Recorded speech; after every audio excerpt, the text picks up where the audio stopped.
Hello out there, everyone. Today we're going to take a look at this 4K release of Dirty Harry, starring Clint Eastwood, a film that came out in 1971 and was definitely inspired by the Zodiac Killer, and even has some, parallels to that famous case. Of course, it's even featured in the film Zodiac by David Fincher. I believe there's a scene where Mark Ruffalo, who plays a cop in the film, is seeing Dirty Harry and then walks out to the lobby, and somebody who recognizes him as a cop working on the case, basically implores him to take more Dirty Harry like tactics to get the guy. And I definitely think it plays very well into that mindset.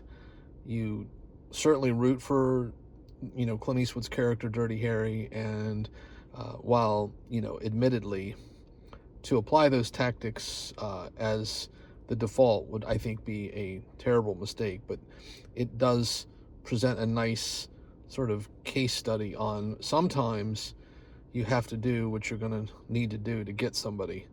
And while it's definitely a bit of a kind of a revenge fantasy,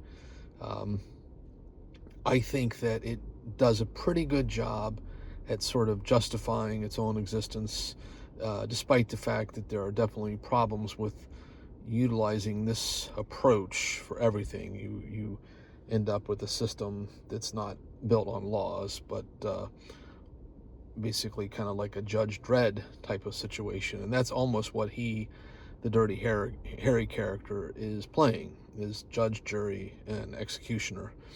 But Don Siegel, I believe, directed this film, and it's very, very well shot, paced, edited, and acted. I think it's a terrific film and certainly worthy of your shelf, especially if you like these genre films and Clint Eastwood.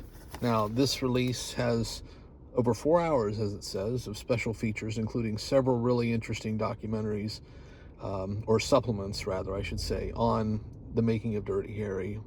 And it also includes a career retrospective, and then two, I believe, almost feature-length documentaries. So certainly stuffed full of good, supplemental materials. And of course, the guy who plays Serpico, who's basically the Zodiac Killer, he recently passed away. I can't remember his name, but it's interesting because after playing this part, he was besieged by people who thought that he was like that character. And the guy was a pacifist and total hippie, and really had a hard time getting parts after this because he just kept getting, scripts for psychopaths that, he just didn't want to have any interest in playing.